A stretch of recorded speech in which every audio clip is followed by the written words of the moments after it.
Ya, selamat pagi anak-anak semua. Semoga semuanya dalam keadaan sehat. Nah, pada pagi hari ini kita akan mengikuti untuk PJJ Mapel Pendidikan Religiusitas. Kita akan masuk ke materi yang terakhir, yaitu KD ke-6 atau materi pokok 6. Temanya tentang perjuangan peletak dasar agama-agama. Nah, apa itu peletak dasar agama-agama? Nanti kita akan pelajari bersama. Dan nanti di akhir sesi Bapak akan menyampaikan kisi-kisi singkat untuk ujian penilaian akhir semester yang akan dilaksanakan tanggal 23 November sampai tanggal 2 Desember nanti.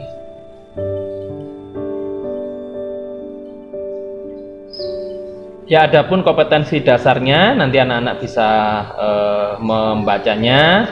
Kita akan belajar memahami perjuangan peletak dasar agama dan kepercayaan serta relevansinya dalam membarui masyarakat zaman ini.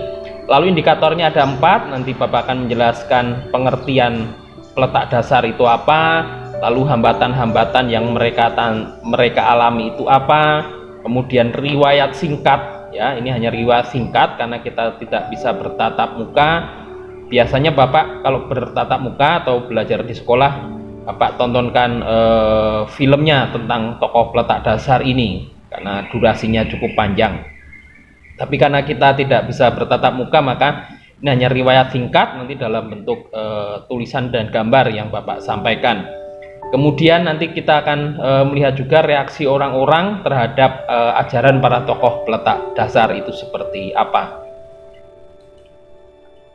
Adapun tujuan pembelajarannya, diharapkan anak-anak nanti mampu menjelaskan pengertian atau tahu apa itu tokoh peletak dasar, lalu mengetahui hambatan tantangan yang mereka alami, lalu juga sedikit banyak memahami riwayat singkat dari tokoh peletak dasar agama-agama.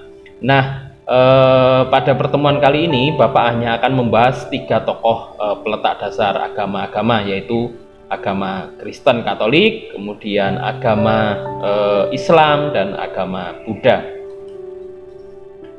Nah, untuk pengantar silakan anak-anak lihat video singkat berikut ini.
Nah, setelah melihat video singkat tadi, kira-kira tokoh peletak dasar agama itu apa menurut kalian?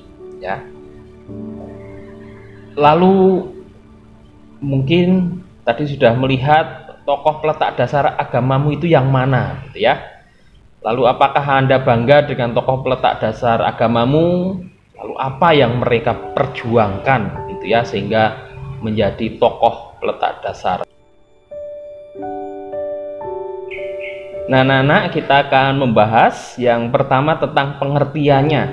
Apa itu peletak dasar? Peletak dasar ini adalah sosok, figur atau tokoh yang ada di balik agama-agama, berjuang demi agamanya dan menjadi cikal bakal agama tertentu. Jadi tokoh ini kalau tidak ada, tidak hadir ke dunia, maka agama itu tidak ada, gitu ya. Jadi sosok, figur, tokoh yang ada di balik agama-agama, berjuang demi agamanya dan menjadi cikal bakal, ya, sekali lagi menjadi cikal bakal munculnya agama tertentu. Nah, kita akan mempelajari pada pertemuan kali ini secara garis besar tentang 3 tokoh peletak dasar, ya. Jadi kalau di Kristen Katolik itu ada Yesus Kristus, kemudian di Buddha itu ada Siddhartha Gautama, lalu di Muslim itu ada Nabi Muhammad. Kesamaan misi semua tokoh peletak dasar agama-agama itu, mereka sama-sama mengemban misi keselamatan atau berjuang demi keselamatan umatnya. Jadi meskipun ajaran mereka ini berbeda-beda, tapi mereka punya misi yang sama, yaitu keselamatan. Keselamatan siapa? Keselamatan umatnya. Maka kemudian orang mau mengikuti ajarannya, mau memeluk agama yang mereka perjuangkan karena orang ingin mencapai keselamatan itu. Lalu apa saja hambatan, tantangan yang dihadapi para tokoh peletak dasar? Ini contohnya, misalkan Nabi Muhammad itu beliau harus mengadakan hijrah dari Mekah ke Madinah demi keselamatan diri dan kelompoknya. Jadi waktu itu ajaran Nabi Muhammad itu sempat ditolak oleh para penguasa di Mekah, maka kemudian dia harus hijrah. Hijrah itu artinya pergi, harus pindah dari tanah kelahirannya di Mekah menuju ke Madinah demi keselamatan diri dan kelompoknya. Ini pada awal-awal Nabi Muhammad memperkenalkan ajaran agama Islam. Kemudian Siddhartha Gautama. Nah, Siddhartha Gautama ini rela meninggalkan kemewahannya sebagai anak raja untuk hidup menderita, berpuasa di tengah hutan demi mendapatkan pencerahan. Nah, ini tantangan yang dihadapi oleh Siddhartha Gautama. Kemudian Yesus Kristus ini dia harus ditolak, dicemooh, ya, ditolak di kampung halamannya sendiri, dicemooh, menderita sengsara bahkan sampai wafat disalib demi menebus dosa-dosa manusia.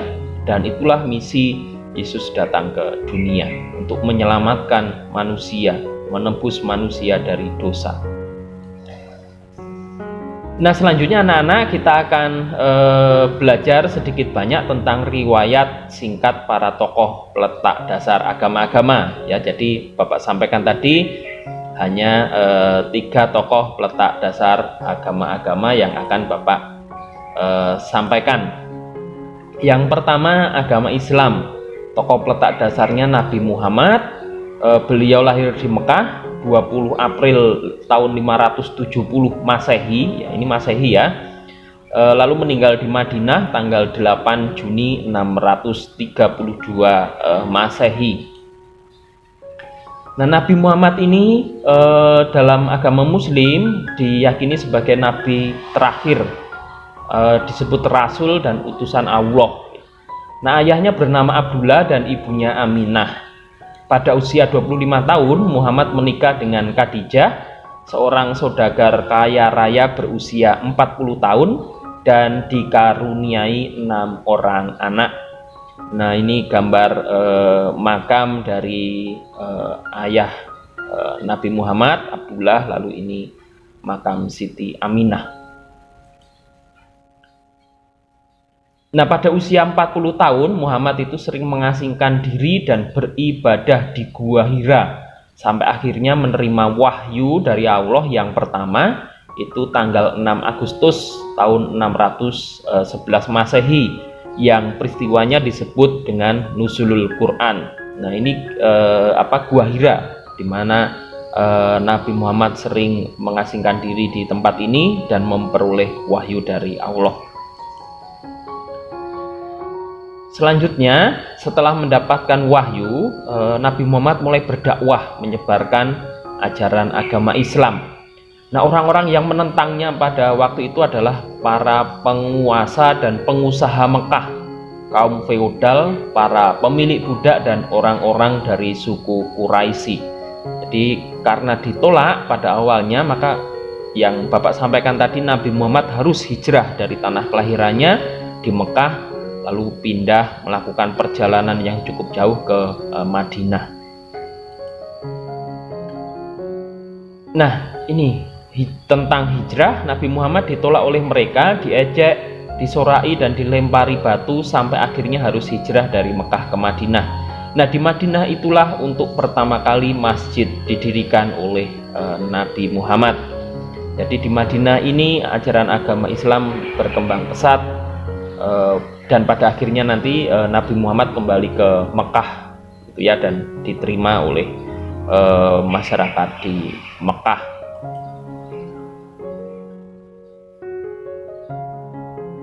Wafat Nabi Muhammad. Nah, Nabi Muhammad ini meninggal di rumah istrinya Aisyah pada hari Senin tanggal 8 Juni tahun 632 Masehi dengan wasiat terakhir, ingatlah sholat dan tobatlah. Jadi ini teman-teman yang beragama muslim, anak-anak yang beragama muslim, ini wasiat terakhir dari Nabi Muhammad sebelum beliau meninggal. Ingatlah sholat dan tobatlah. Maka jangan lupa untuk sholat wajib, ya, sholat 5 waktu.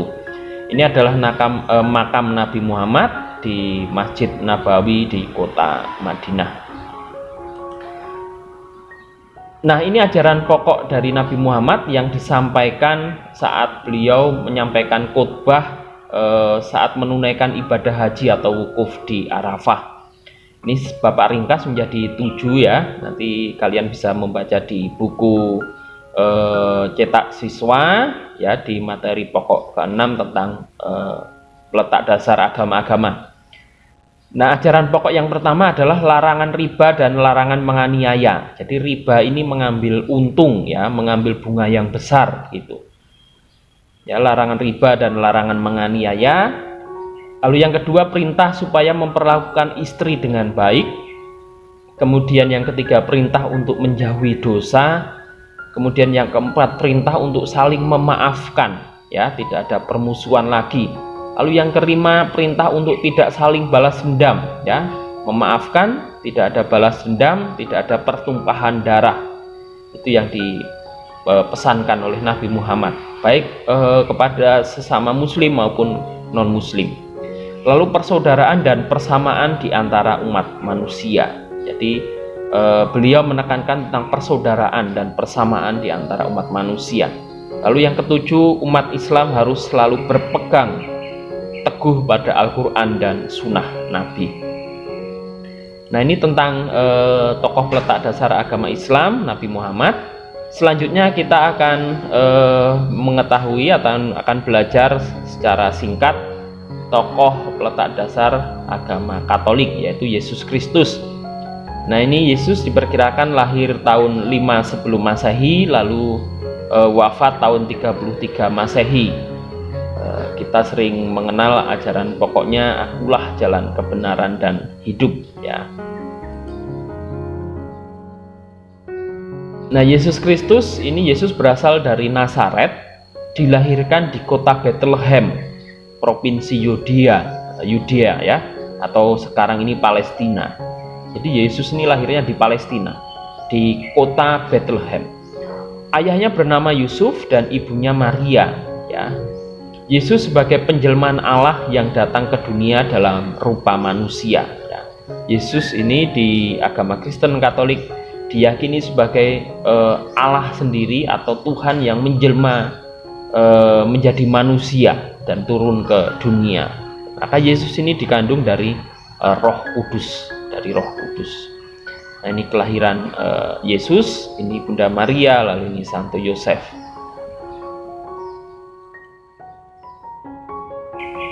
Lalu misi Yesus, misinya datang ke dunia adalah menyelamatkan manusia dari penindasan dan dosa.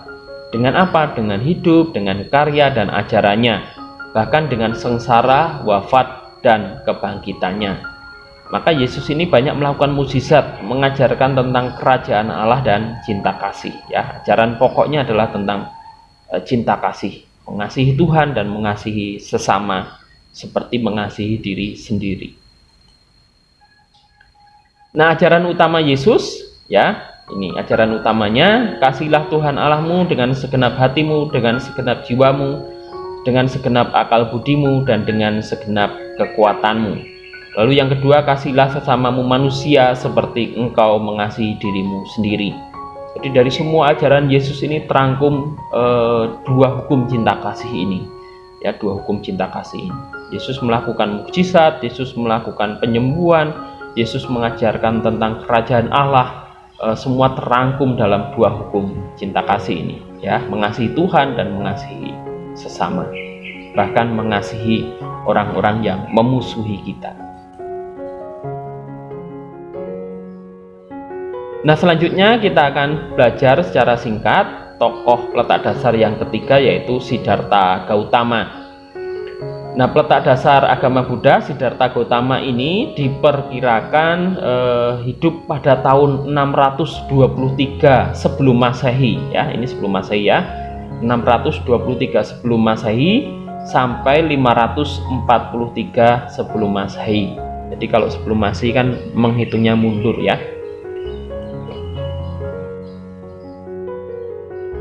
Nah, Siddhartha Gautama ini sebenarnya adalah seorang anak raja, ya. Ayahnya adalah seorang raja Suddhodana dan ibunya bernama Maya. Nah, ia sempat menikah. Jadi ya, Siddhartha Gautama ini sempat menikah dengan Yasodhara, ya, sempat menikah dengan Yasodhara dan mempunyai seorang anak bernama Rahula. Ya, tapi kemudian nanti Siddhartha Gautama ini meninggalkan anak dan istrinya, meninggalkan kerajaannya, kemudian pergi ke hutan untuk bertapa, untuk memperoleh pencerahan.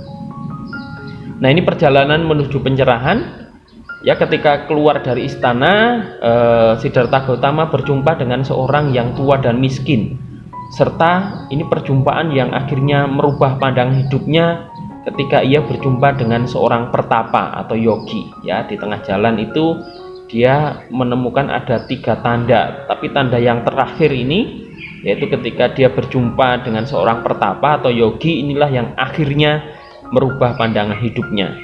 Ya, akhirnya ia meninggalkan istana, istri dan anaknya, dan pergi ke hutan belantara untuk bertapa sampai memperoleh pencerahan atau pembebasan. Jadi Siddhartha Gautama ini kan oleh ayahnya tidak boleh keluar istana. Jadi ayahnya berharap bahwa Siddhartha ini nantinya menjadi seorang raja, ya, seorang raja yang menggantikan ayahnya. Tetapi ternyata Siddhartha ini punya keinginan lain. Dia ingin memperoleh pencerahan, dia ingin tahu bagaimana caranya manusia bebas dari penderitaan, dan dia menemukan jalannya, ya, menemukan jalan bagaimana manusia bisa terbebas dari yang namanya penderitaan dan reinkarnasi. Nah, ajaran beliau, hasil yang baik datang dari sebab yang baik dan hasil yang buruk datang dari sebab yang buruk, sesuai dengan hukum karma. Jadi kita semua agama mengenal tentang hukum karma, dan hukum karma ini diajarkan oleh Siddhartha Gautama. Kalau kita menaburkan sesuatu yang baik, maka kita akan memperoleh hasil yang baik juga. Tapi kalau kita menyebar keburukan, maka kita juga akan memperoleh dampaknya, dan itulah hukum karma. Lalu Siddhartha Gautama juga mengajarkan adanya 4 kebenaran mulia, yaitu adanya dukkha, penderitaan, ya, penderitaan itu pasti ada. Lalu sebab duka itu apa? Ya, sebab duka itu tanha. Ya, tanha itu hawa nafsu, keinginan. Jadi selagi manusia itu ada di dunia masih hidup, punya tanha, punya keinginan, punya nafsu, maka itulah manusia menderita, gitu ya. Itulah yang menyebabkan manusia menderita. Lalu lenyapnya duka dan jalan melenyapkan duka. Jadi lenyapnya duka dan jalan melenyapkan duka itu nanti dengan 8 jalan yang nanti diajarkan oleh Siddhartha Gautama.